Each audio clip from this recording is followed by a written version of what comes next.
Ganz herzlich willkommen zu unserer Pessach-Feier. Wir freuen uns riesig, dass wir feiern dürfen. Pessach ist eine Party. Yeah. So gut, herzlich willkommen auch zu Hause. Vielleicht habt ihr alles bereits auch so schön bereit gemacht wie wir. Wir sind richtig heiß auf dieses Fest. Wir sind ein Haushalt, ein Haus. Wir wohnen gemeinsam, 2 Familien. Und die Sarah, wir sind in diesem Haus zu Hause und wir begrüßen dich und heißen dich willkommen zu dieser Pessach-Feier. Mach es dir bequem, hoffentlich hast du auch alles ready. Und wir feiern heute ein ganz besonderes Fest. Die Juden feiern Pessach jedes Jahr und erinnern sich an eine bestimmte Zeit. Niel, komm doch kurz zu mir. Erzähl uns, was feiern die Juden an Pessach? Weshalb ist das so eine richtige Party? Also die Juden wurden befreit in Ägypten. Genau, so gut. Die waren dort gefangen in der Sklaverei. Und wir feiern beim Pessach die Erinnerung daran, dass Gott sie herausgeführt hat. Super, ganz genau. Und der Grund, weshalb wir Christen das feiern, ist auch der, dass Jesus das mit seinen Jüngern gefeiert hat. Am Tag, bevor er gekreuzigt wurde, am Abend, hat er die Leute versammelt. Sie waren genau wie wir heute in dieser Stube versammelt. Sie hatten alles bereit gemacht. Sie haben dieses Pessach gefeiert. Und Jesus hat der Pessachfeier eine total neue Bedeutung verliehen.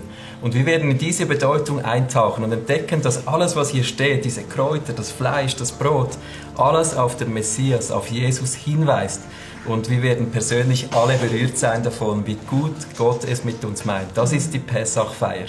Am nächsten Tag war der 14. Tag des Monats Nissan und in ganz Israel haben damals die Juden ihr Passahlamm geschlachtet. Als Jesus nach Jerusalem kam, hatten alle die Suche nach einem Passamahl, nach einem Passahlamm. Und am nächsten Tag, nachmittags um 3 in Jerusalem, wurden all diese Lämmer geschlachtet. Und das war genau der Zeitpunkt, als Jesus am Kreuz gestorben ist. Und wir merken, er ist unser Passahlamm. Und wir feiern, dass er uns befreit hat.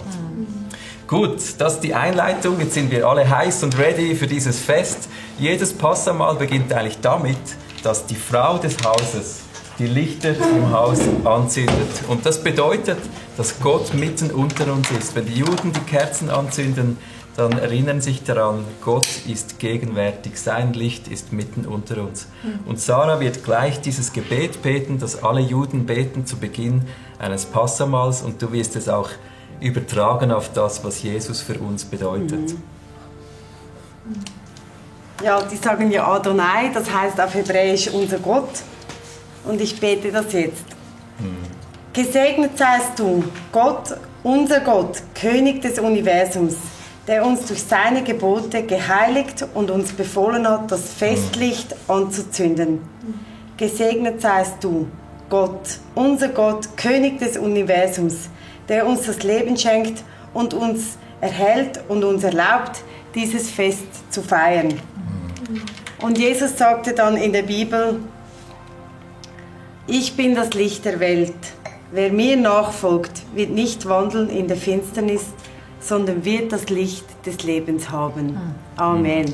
Amen. Amen. So, die Lichter brennen, wir können feiern, und die jüdische Pessachfeier, die startet mit dem ersten Kelch. Wir werden 4-mal anstoßen bei diesem Fest. Also das ist wirklich eine Party. Und der erste Kelch, der steht für die Heiligung, für die Absonderung. Das Volk Israel feiert beim Pessach immer mit dem ersten Kelch. Gott hat uns erwählt, wir sind sein Volk. Und das gilt auch für uns, die wir an Jesus glauben. Es steht in der Bibel, er hat uns zuerst gewählt. Dass wir glauben dürfen, ist ein Geschenk. Miri, was bedeutet dir das? Also, dass ich auserwählt bin, das gibt mir Hoffnung, das macht mich dankbar, weil ich weiß, dass Gott mich geschaffen hat, für diese Zeit auf dieser Erde zu sein. Ja? Sehr gut. Amen. Louis, was bedeutet es dir? Komm doch kurz zu mir, wofür bist du dankbar? Ich bin dankbar, dass Jesus auf meiner Seite steht. Yeah, Amen. Jesus steht auf unserer Seite. Ja, gepriesen sei der Herr, der uns erwählt hat. Lass uns anstoßen, die Kids hier. Zum Wohl auch zu Hause. Zum Wohl, Sarah.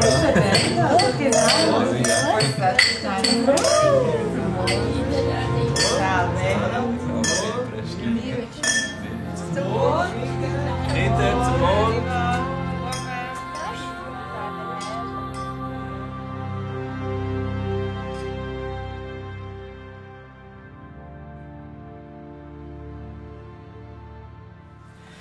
Beim nächsten Teil während des Pessachessens nimmt jede Person am Tisch so ein Matzebrot. Das sind diese ungesäuerten Brote, die sind ohne Hefe gebacken, die schmecken wirklich nicht sehr fein. Und die Juden bereiten sich sehr stark vor auf dieses Fest, dass sie diese Matzebrote haben, und sie nehmen als nächstes einen Büschel von bitteren Kräutern. Wir haben jetzt hier Petersilie, und die bitteren Kräuter erinnern die Juden daran, dass die Gefangenschaft in Ägypten eine bittere Zeit war. Sie waren 400 Jahre lang Knechte in Ägypten. Sie mussten schuften, sie mussten arbeiten. Generation nach Generation war unterdrückt. Sie wurden misshandelt. Und mit diesen Kräutern erinnern sich daran, dass sie bittere Zeiten erlebt haben, 400 Jahre lang. Die Kräuter stehen aber auch für uns jetzt messianischen Christen, die an Jesus glauben, für den Isop. Das war dieser Zweig, mit dem die Juden damals das Blut am Pfosten ihrer Häuser angestrichen haben. Und sie erinnern sich daran, mit diesem Blut des Lammes haben wir Rettung erlebt. Es war zwar bitter, aber wir konnten das Blut des Lammes an unsere Türpfosten malen und wir wurden errettet. Für uns bedeutet das, Jesus hat unsere Bitterkeit abgestreift, er hat sie auf sich genommen. Und was wir nachher machen, wir nehmen dieses Brot und die Kräuter und wir dünken das in Salzwasser. Und das Salzwasser steht für die Tränen. 400 Jahre lang haben die Juden als Sklaven gedient und sie erinnern sich mit diesem Salzwasser daran, dass sie viel geweint haben. Es steht für diese Tränen der Knechtschaft. Und wenn man das dünkt, hat man die Bitterkeit und die Tränen, die 400 Jahre Knechtschaft bedeuten. Und Jesus hat das abgewischt auch für uns. Was bedeutet das für uns? Raffi, erzähl du. Ja, für mich war eigentlich so eine bittere Zeit, war die Trennung meiner Eltern. Das war für mich schwierig, habe ich sicher auch viele Tränen vergossen. Auch Verlustängste hat das wahrscheinlich ein bisschen ausgelöst. War am Anfang zu spüren in unserer Beziehung. Und jetzt dürfen wir 16 Jahre verheiratet sein. Und das, ja, das ist ein schöner Teil, dass das überwunden ist eigentlich. Wow. Ja, jeder von uns hat eine andere Geschichte, wo Bitterkeit in unser Leben kommt, wo wir Tränen geweint haben. Und wenn wir es jetzt machen, auch ihr Kinder, wir können alle nachher direkt so ein Brot nehmen, ein Kraut, Salzwasser und erzählt euch am Tisch, wo hat Jesus eure bitteren Tränen abgewischt? Yeah. Beginnt doch du ab. Jetzt könnt ihr nähen.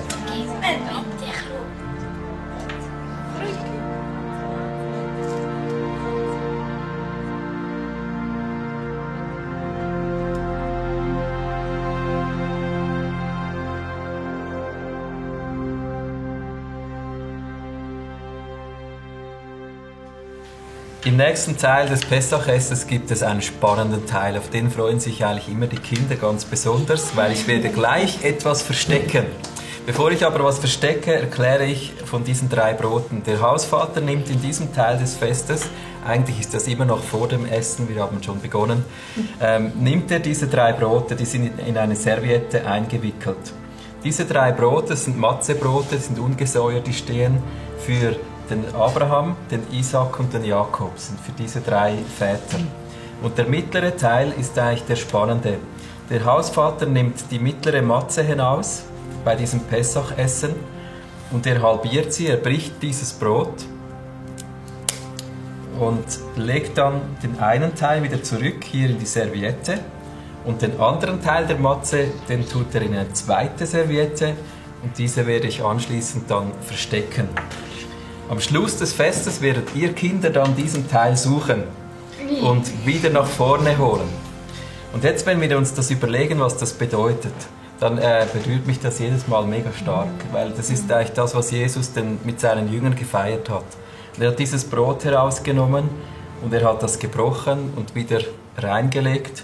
Und dann, wenn dieses gebrochene Brot versteckt wird, dann steht das eigentlich dafür, dass er seinen Leib zerbrochen hat. Also er wurde getötet und sein Leib wurde in ein Tuch gewickelt. Wir lesen das ganz genau so in der Bibel.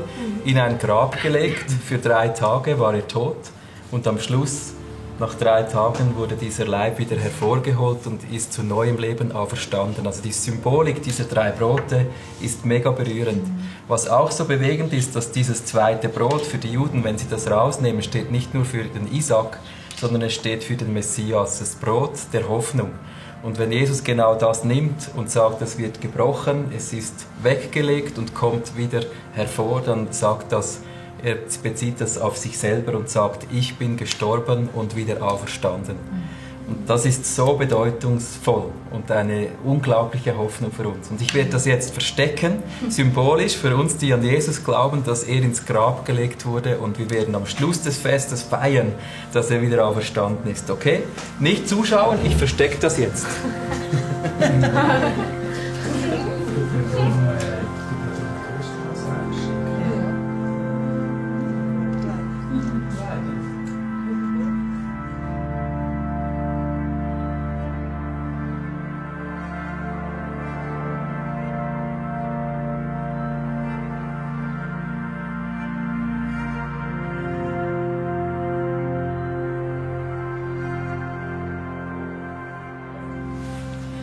Beim nächsten Teil nehmen wir wieder den Kelch zum zweiten Mal. Wir stoßen an.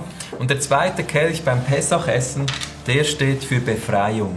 Gott hat uns befreit. Und was die Juden dort machen, der Hausvater düngt seine Hände in den Wein. Jetzt darf ich das mal machen. Okay. Und er nimmt 10 Tropfen und tropft die auf die Serviette. Und bei jedem Tropfen erinnern sie sich an eine Plage, die in Ägypten geschehen ist, weil das ja Befreiung bedeutete. Gott hat versucht, mit 10 Plagen sie hinauszuholen. Und mit jedem Tropfen erinnern wir uns an eine Plage. Was gab es alles für Plagen? Frösche. Frösche, Der Hagel. Hagel, Blutiger Nil. der blutige Nil, Geschwüre. Geschwüre, es Tod gab des Erstgeborenen. der Tod der Erstgeborenen war dann die 10. Plage. Wir machen das jetzt nicht alles durch. Aber wir bedanken uns bei Gott, dass er uns befreit hat. Er hat gekämpft für uns, dass wir Freiheit haben. Lili, wovon hat er dich befreit? Als ich klein war, hatte ich sehr viel Angst in der Nacht, am Abend, vor dem Tod, dass ich über die Nacht sterbe und am nächsten Morgen tot im Bett liege. Aber ich war immer wieder sehr erleichtert, als ich dann lebendig wieder aufwachte und war wirklich sehr froh. Und das war so stark, dass ich sogar zu meiner Schwester ins Bett, also bei ihr im Zimmer schlafen musste. Ja. Und wir beteten auch sehr oft dafür, dass das weggeht. Und davon bin ich jetzt wirklich befreit und kann mit Ruhe ins Bett gehen und kann wissen, wenn der Tod näher kommt, dass ich ein ewiges Leben habe. Wow, Halleluja, Hey, so so schön. gut. Da stoßen wir nachher gleich an. Sarah, du hast auch noch eine Geschichte. Ja, ich wurde befreit von der Todesangst. Mein Bruder ist ja ertrunken, als er 6 war, und ich habe durch dieses Erlebnis einfach eine Todesangst gekriegt im Wasser, wenn ich schwimmen ging, im See oder so. Und mit Gott hat mich wirklich befreit von dem. Ich kann jetzt so weit hinausschwimmen bei unserem Pfäffikensee, wo wir wohnen, und habe diese Todesangst nicht mehr. Halleluja, Ja. mega schön. Wir stoßen an auf Jesus, auf die Befreiung, Ja. und können darüber austauschen, wovon er uns frei gemacht hat. Yeah, Heim. Gesundheit.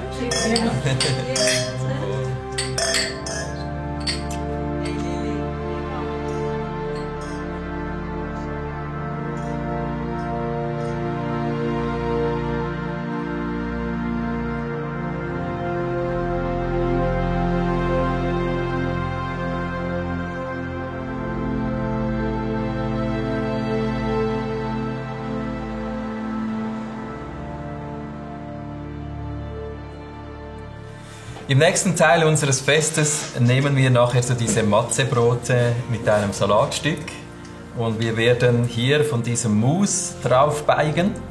Das ist ein süßliches, feines Mus. Ich möchte kurz erklären, das Matzebrot haben wir schon gehabt. Der Salat hier, der steht wieder für die Bitterkeit unserer Gefangenschaft. Die Juden denken zurück.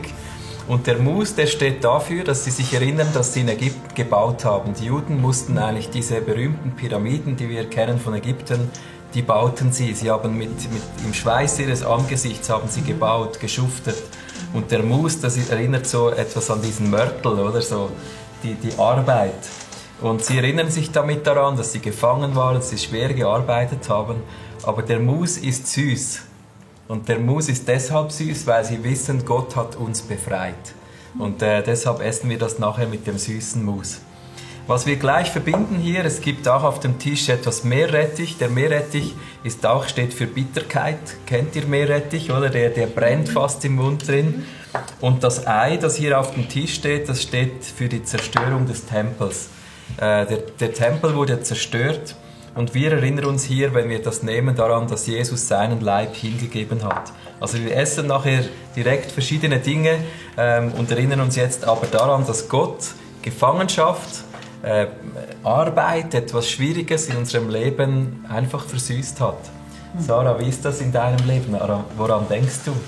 Ja, ich habe in meinem Leben gewisse Enttäuschungen erlebt, wo ich eigentlich zuerst wirklich überzeugt war, dass das der richtige Weg ist. Und dann ging ich diesen Weg und dann war einfach die Tür verschlossen. Und ich war so enttäuscht und in mir war wie so, meint es Gott wirklich gut mit mir? Und wenn ich jetzt zurückschaue, dann merke ich oder dann sehe ich auch, wie Gott so gute Pläne hat über meinem Leben, sogar größere, als ich mir je vorstellen konnte. Und er meint es gut mit uns.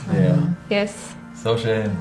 Ja, jeder von uns hat solche Geschichten. Lass uns doch jetzt das Brot nehmen mit etwas Salat und dem Mus und dann essen wir das. Vielleicht nehmt ihr auch noch Meerrettich dazu, ein Stück Ei und wir erinnern uns, dass Gott unser Leben versüßt hat.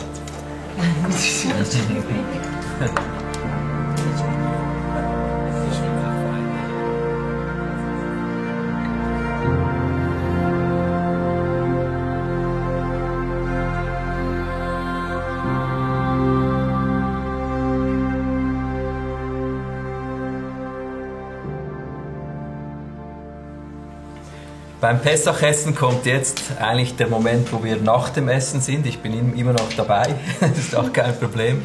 Aber wenn wir so die Bibel lesen und von Jesus lesen, wie er mit seinen Jüngern das gegessen hat, dann kommt der ganz berühmte Teil, wo er sagt, dies ist mein Leib, den ich für euch hingegeben habe. Das ist jetzt der Moment für die Kinder, wo ihr dieses versteckte Stück Matze, das ich vorhin gebrochen habe, dieser mittlere Teil, der für den Messias steht, der für Jesus steht, der ins Grab gelegt wurde, ihr holt jetzt eigentlich dieses Stück Matze hervor, symbolisch dafür, dass Jesus auferstanden ist.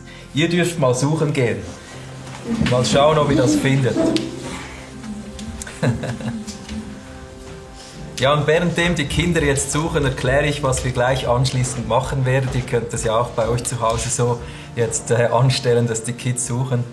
Wir werden jetzt, wenn dieses Stück Brot zurückkommt, uns erinnern daran, dass Jesus seinen Leib hingegeben hat. Und ich möchte diesen Teil lesen aus Lukas 22, Vers 19, wo steht, dann nahm Jesus das Brot. Er dankte Gott dafür, brach es in Stücke und gab es den Jüngern mit den Worten, das ist mein Leib, der für euch hingegeben wird. Tut das, um euch an mich zu erinnern. Also wir werden dieses Stück Matze, das für den gestorbenen Messias steht, nachher nehmen und jeder nimmt einen Teil und wir erinnern uns daran, dass Jesus seinen Leib, sein Leben für uns hingegeben hat. Ja, die haben das gefunden, sehr gut gemacht. Da kommt es bereits. Danke vielmals, sehr schön gemacht. Super gut. Und jetzt nehmen wir das für die Kinder. Ihr habt das vielleicht jetzt gar nicht gehört, aber Jesus hat ja diesen Leib genommen und gesagt, tut das, nimmt jeder einen Teil. Jetzt dürft ihr alle ein Stück davon abbrechen, einfach ein kleines Stück. Komm. Und dann werden wir einfach still sein und jeder erinnert sich daran, dass Jesus für uns gestorben ist, dass er seinen Leib hingegeben hat für uns.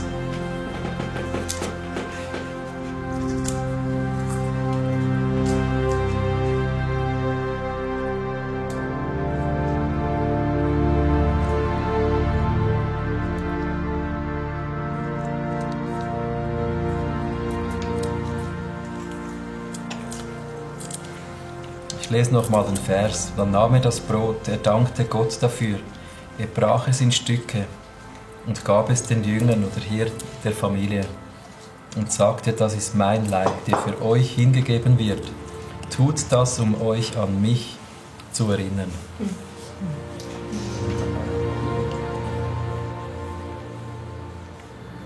Jesus.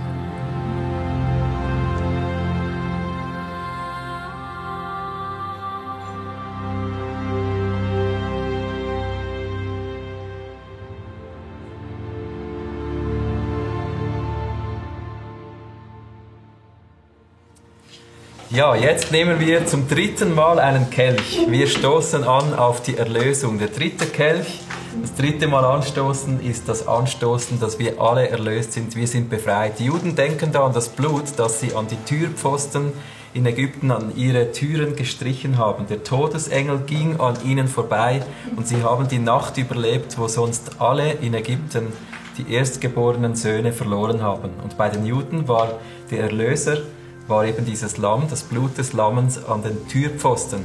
Und beim dritten Kelch stoßen wir darauf an, dass Jesus sein Blut für uns vergossen hat, dass der Tod an uns vorbeigeht, dass Sünde vergeben ist, dass wir frei sind. Juni, wofür bist du dankbar? Woran denkst du bei der Erlösung von Jesus? Also mir ist bewusst geworden, dass ich Fehler mache, aber Jesus sie mir vergibt. Und das war mir früher nicht so bewusst. Wow. Er ist unser Erlöser.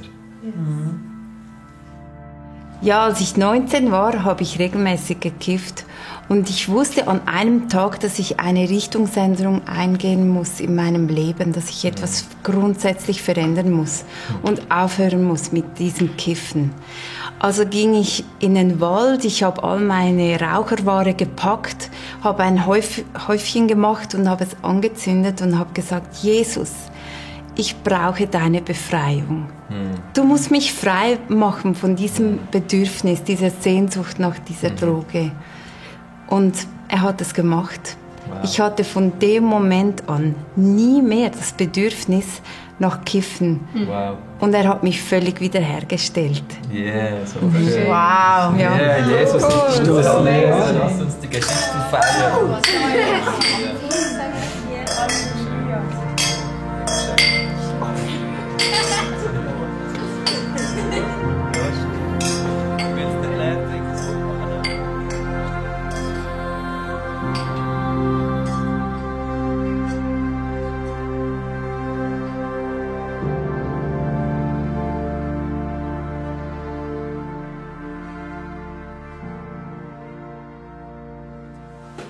So, wir sind am Schluss unseres Festes angelangt. Es gibt den letzten Kelch, den vierten, den die Juden ganz am Schluss jeweils getrunken haben und heute noch trinken. Und sie erinnern sich bei diesem vierten Kelch daran, dass sie eines Tages einen Messias haben werden, der sie befreit. Das ist der Glaube der Juden. Also sie nehmen den Kelch und sie denken an die Wiederkunft, das ist der Kelch der Wiederkunft. Wenn Jesus diesen Kelch nimmt mit seinen Jüngern, dann ist das die Erfüllung der Hoffnung all der Juden, die gehofft haben, dass der Messias kommt. Wir lesen in Matthäus 26, Vers 29, da sagt Jesus mit dem vierten Kelch in der Hand, von jetzt an werde ich keinen Wein mehr trinken, bis ich ihn wieder im Reich meines Vaters mit euch trinken werde. Also er sagt mit dem vierten Kelch, das ist der Kelch der Wiederkunft, ich bin der Messias und ich gehe euch voraus, ich werde im Himmel eine Wohnung bereiten. Mich berührt dieser Teil, weil ich einfach mich freue darauf, in der Ewigkeit mit Gott zu sein. Also wir werden mit Jesus zusammen dieses Fest feiern, genau wie die Jünger. Er wird mit uns das feiern, es wird Liebe sein, Gemeinschaft. Es gibt nichts, das zwischen Menschen drinsteht, es ist einfach Liebe und es wird für immer gehen. Also es ist für die Ewigkeit und das ist so stark, dass wir einen Gott haben, der uns befreit. Und darauf dürfen wir jetzt anstoßen, dass wir einen Gott haben, der uns eine Zukunft gibt über den Tod hinaus. Ewige Gemeinschaft. Halleluja. Der Kelch der Wiederkunft. Wow. Yeah.